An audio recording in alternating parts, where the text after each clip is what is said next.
mengerti perjalanan hidup yang kini kau lalui. Ku berharap meski berat kau tak merasa sendiri.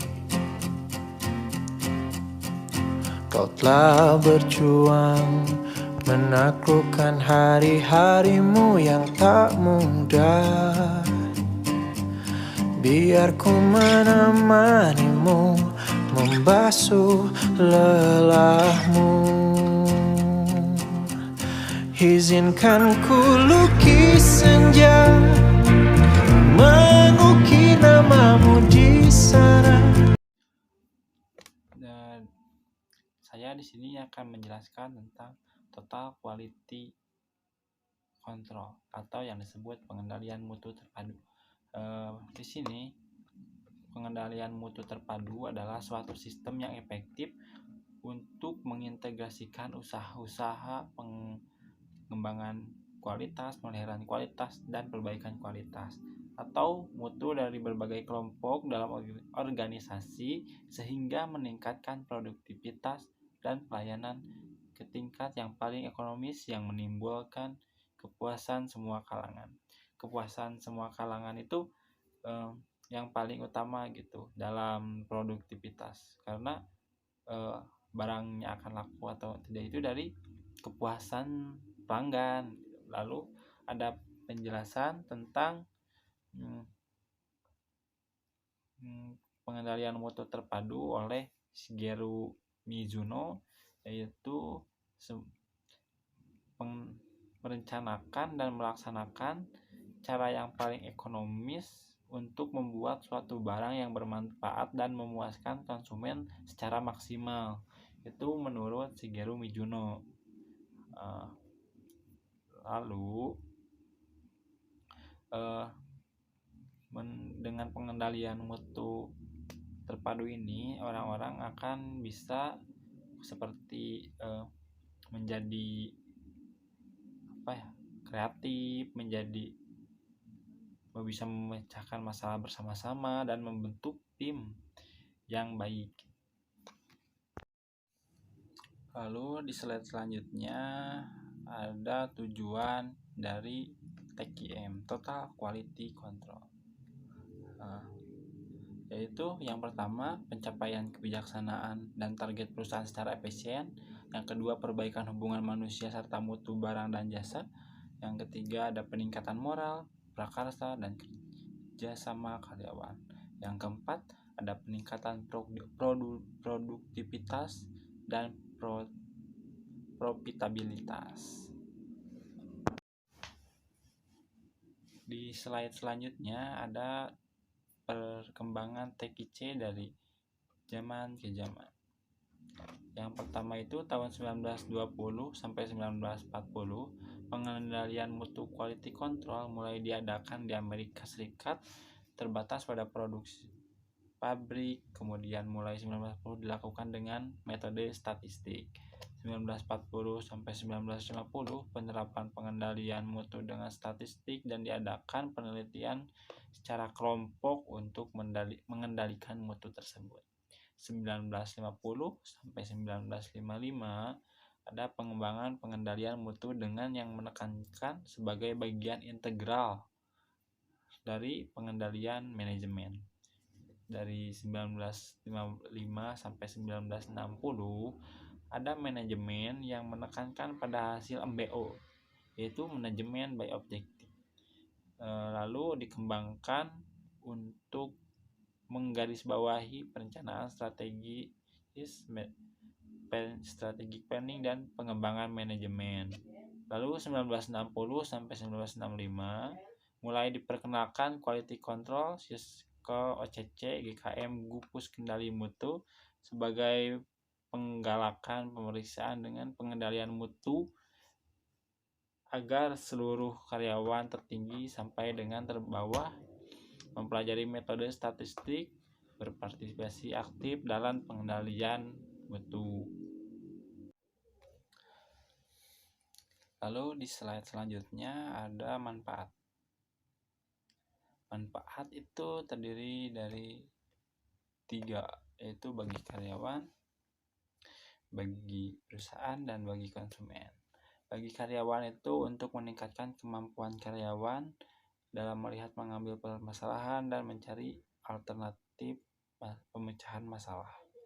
Yang kedua, ada meningkatkan kemampuan komunikasi dan partisipasi di dalam kegiatan kelompok kerja. Yang ketiga, membiasakan berpikir secara analitis dengan menggunakan teknik-teknik quality control. Yang keempat, ada peningkatan daya kreativitas, dan yang kelima ada peningkatan kepercayaan diri. Lalu ada bagi perusahaan.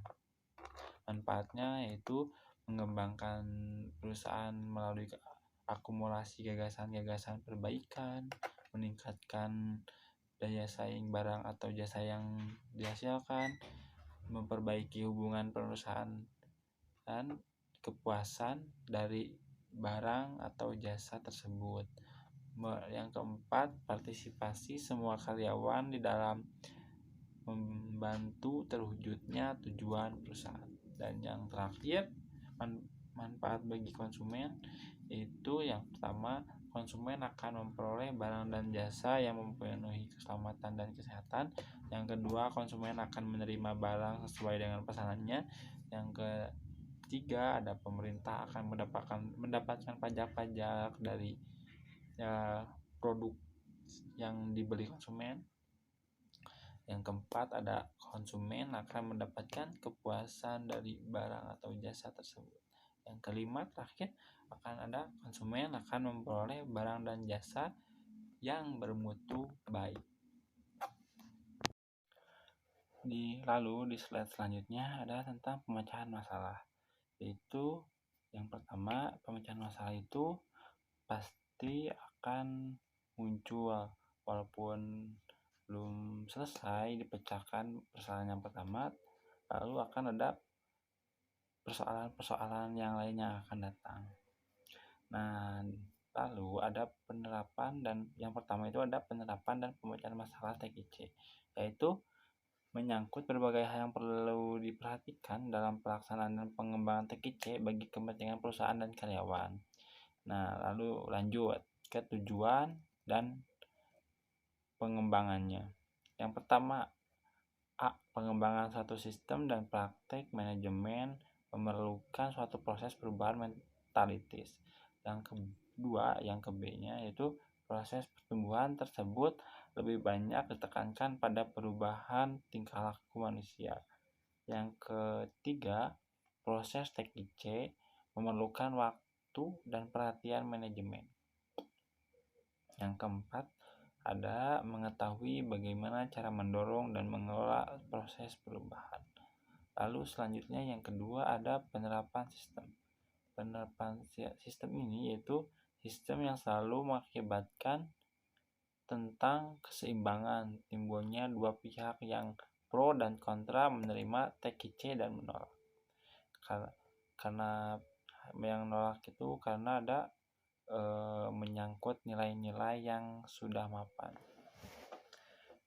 Kalau di Indonesia itu nilai-nilai itu nilai budaya Indonesia dan nilai-nilai TKC, yaitu kan kalau nilai-nilai budaya itu ya, perbedaannya sama nilai TKC itu budaya Indonesia itu asas kekeluargaan, gotong royong, tutur handayani, bhinneka tunggal ika. Kalau nilai-nilai TKC kan kerjasama, partisipasi, menghargai sesama, dan menghargai perusahaan. Lalu yang ketiganya itu ada dasar pemecahan masalah. Nah, menurut Dawei merupakan 3 langkah pemecahan masalah dalam mengambil keputusan, yaitu identifikasi masalah dengan meneliti apa yang bagaimana masalah yang timbul. Lalu yang B-nya pengembangan alternatif pemecahan masalah yang mungkin dapat menyelesaikan masalah tersebut. Yang ketiganya C, pemilihan alternatif yang terbaik yang dilakukan berdasarkan kriteria yang dipergunakan. Lalu ada pemecahan masalah. Pemecahan masalah itu ada 8 langkah, yaitu menentukan prioritas masalah, menjelaskan mengapa masalah itu diprioritaskan. Yang ketiganya mengenali status masalah. Lalu yang keempatnya susun langkah-langkah perbaikan. Yang kelimanya melaksanakan langkah-langkah tersebut. Yang keenamnya ada periksa hasil perbaikan. Yang ketujuhnya mencegah terulangnya masalah. Yang keempatnya menggarap masalah selanjutnya.